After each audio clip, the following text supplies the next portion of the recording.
Welcome back to the show. Check out these headlines here. The disturbing evidence behind the recent cyber attacks on U.S. infrastructure. We're going to get into that today. And also, supply chain issues 2.0. Is Ripple and XRP smack dab in the middle of it? I think you're going to see evidence that they are today. And a College of Nations, Jim Rickards. We got that and so much more. Somebody roll that beautiful intro.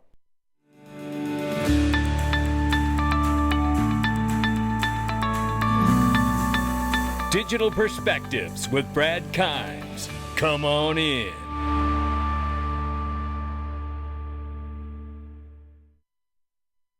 Welcome back to the show. You can follow us on Twitter and YouTube for exclusive content. Right now, $1.64 trillion market cap for crypto.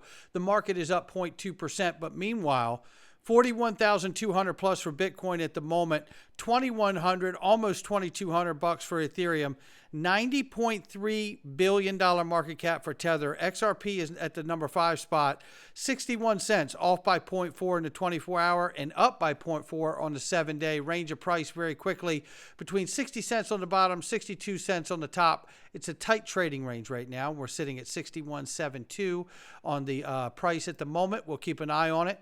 We're going to go through some information today, ladies and gentlemen, and you know there are some very serious things unfolding in the cyber attack world.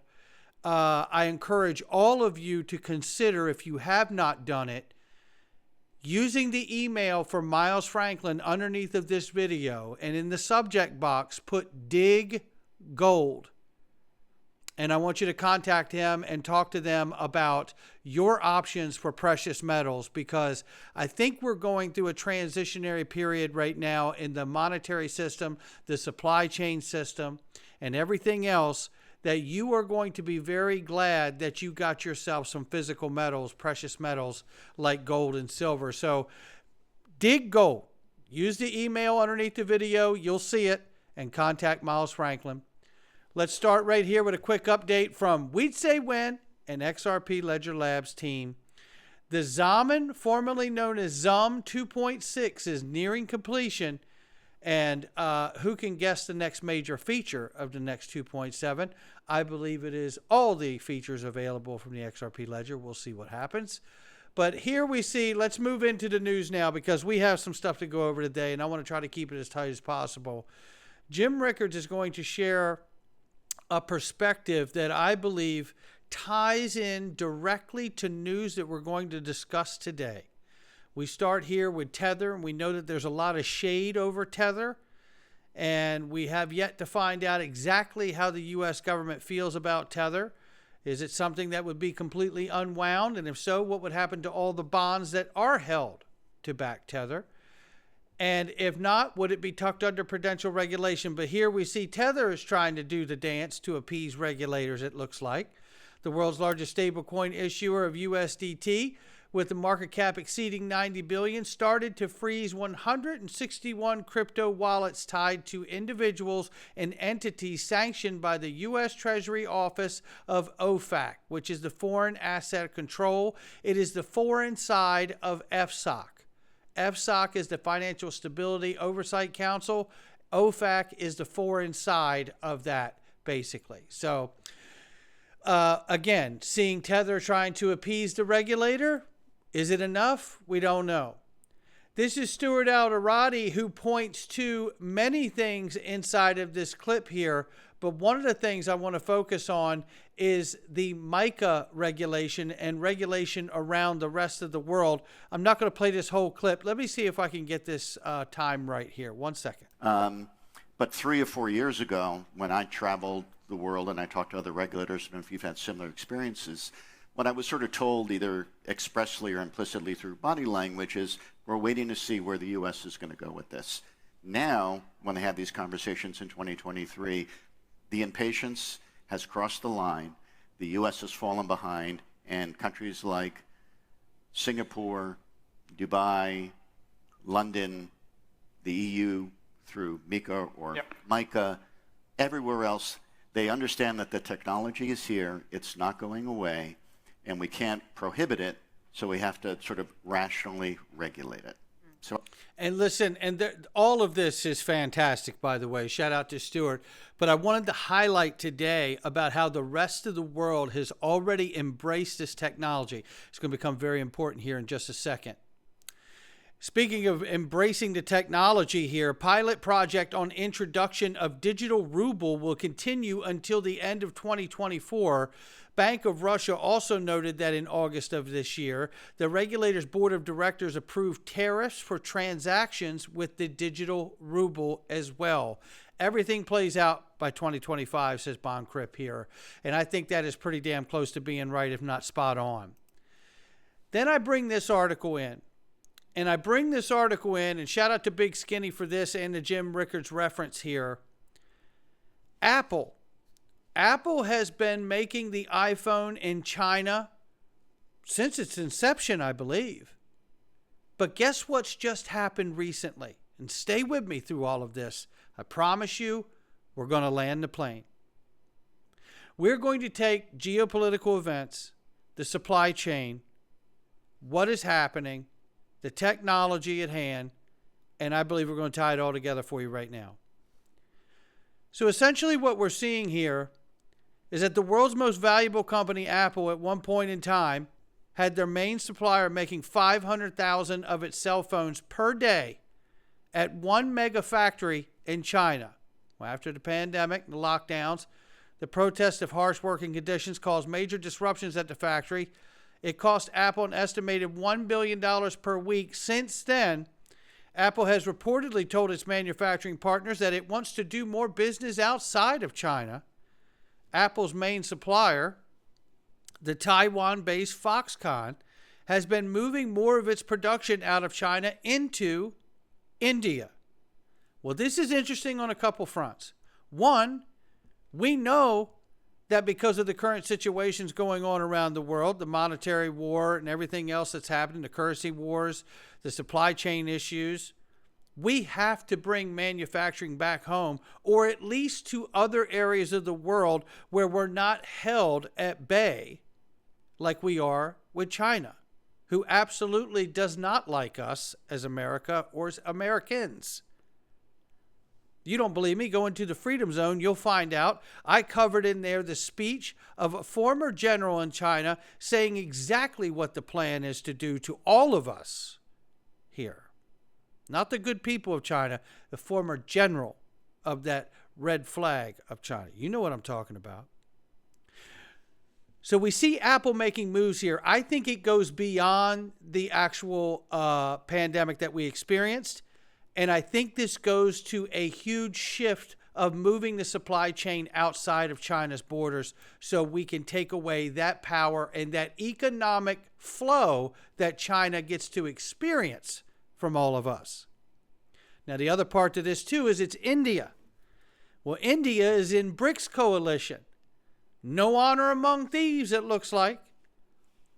What China loses, India gains. One could argue, but it's still in the coalition, but one could really make the point that China is not happy to lose that business. Now, let's stay with this whole idea of understanding supply chains, because the world is connected here, completely connected. I'm going to play this clip of Jim Rickards explaining just how connected we are. I want you to take a listen to this, and I'm going to bring it in now at the 14-minute mark here. 1 second.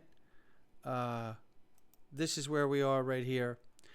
He's going to explain to you how it took 30 years to build the supply network and supply chain around the globe to where we are today.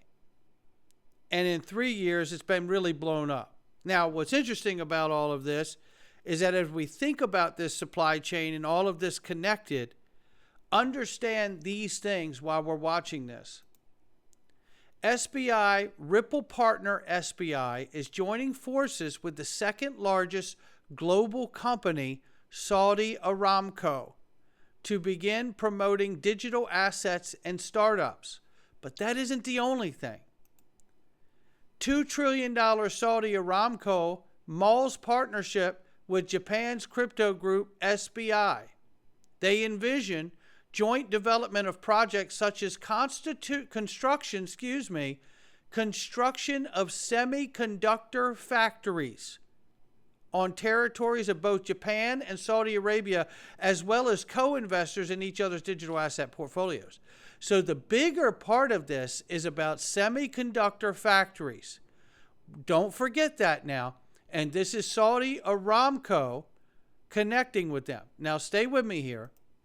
Now let's go to Jim Rickards and the supply chain issue and talk about the idea of understanding that some of the biggest semiconductor factories are in Taiwan, which is a huge geopolitical point of contention for China and the U.S. It's going to take 5 or 10 years or longer to create the new supply chain. So what I describe is what I call a college of nations. We're still going to have a supply chain, we always will, but it'll be like a club. And to get in this club, you're going to have to be a democratic, liberal society. I don't mean in the politics, I just mean those in the political science sense or the political philosophy sense. But it would be, for example, United States, Canada, New Zealand, Australia, Japan, Western Europe, UK, probably India, and other countries around the world, probably Brazil. But there'll be countries with shared value, good rule of law, good concern for humanitarian issues, etc., who will trade with each other. But it won't include China. Russia will be, maybe they're in the penalty box, but China will definitely not be in it. China will have to construct its own club, whatever you want to call it, that would include, resource suppliers in Africa and maybe outsourcing in South Asia. And there'll be some people who kind of play both sides, and that's fine. But people say the U.S. is decoupling from China, which is true, but China is decoupling from the U.S. This is a second nasty divorce, but both sides want out. So what does that mean? It means that relative to some base, costs will be higher because Chinese have a lot they do is repugnant, but they are the manufacturing hub of the world. That's true. It'll be more expensive to do it without them, but it'll be worth it. And the way I look at it, the delta, the extra costs that we might pay at the store, that's like buying insurance. You buy insurance on your house, you don't want anything bad to happen. But when you write the check to the insurance company, you don't think you're wasting your money. You think that's money well spent, and heaven forbid if something does happen, you're covered. Well, it'll be the same thing in supply chain 2.0. Things might be a little more expensive, but will be much more resilient, much more robust. I can give you concrete examples because I can tell you the theory all day long, but I think the examples are much more meaningful. So Taiwan Semiconductor Manufacturing Corporation, biggest and most sophisticated semiconductor manufacturer in the world, based in Taiwan, obviously, just announced 2 $10 billion plus fabrication plants that they're building in Arizona. So there's $30 billion plus going into new fabs, semiconductor fabrication plants, brand new, state of the art. It's going to take 3 to 5 years to build. Oregon and Arizona. Why aren't they building it in Taiwan? Well, because Taiwan's in the crosshairs of China. And there's something called the U.S. military has a doctrine, they call it the broken nest theory. If China invades Taiwan, either the Taiwanese or the U.S. or both are going to burn Taiwan Semiconductor to the ground. They're going to destroy it because they don't want it to fall into the hands of the Chinese communists. Taiwan knows that, like, okay, we are one step ahead of the shoe shine. We're going to build new plants in the U.S. This is a concrete example of what I'm talking about, where we're still going to have semiconductor supply chains. They're going to have to get silicon and other components from somewhere, but it'll be this club, what I call the College of Nations. We're going to cut our ties to China. We already are. Many, many examples of this. So it won't be everything in the United States. We'll be sourcing in Australia and Japan and Germany, not China and not their allies. And there you have it. And what do we see in real time taking place to what Jim is telling us? Ripple partner SBI joining forces with Saudi Aramco. And so they can, in fact, construct semiconductor factories outside of China. And Ripple partner SBI smack dab in the middle of it. But then we got to remember, so is Ripple. Central Bank of Saudi Arabia teams up with Ripple to transform cross-border settlements. You don't think that isn't going to play a role in here? I tell you, as scary as some of this is, as we watch the geopolitical shifts take center stage on the globe, I tell you, I couldn't be more excited to understand what is happening, even though I don't want to see people harmed or dying in these conflicts that we see. And it's crazy to watch, but I tell you, I can't help but feel like we are watching a very important shift take place now, where we need to see production, manufacturing brought back inside the United States. And the extra cost that you pay for those goods, you could look at as insurance that the economy of the United States could never be crippled again, because we support our own. That's what needs to happen here. And in doing so, we can actually cut off the money that is funneling its way into China to fuel all their horrible things that they want to do as a government to other people around the world, just like us. Join us in the Danger Zone to learn more, because that's what we're going to talk about today in depth. We're going to go into it and show you exactly what's coming, the disturbing evidence behind the recent cyber attacks from that said country against the U.S. infrastructure. It is remarkably disturbing. Not financial advice from me or anyone else. I'll catch all of you on the next one.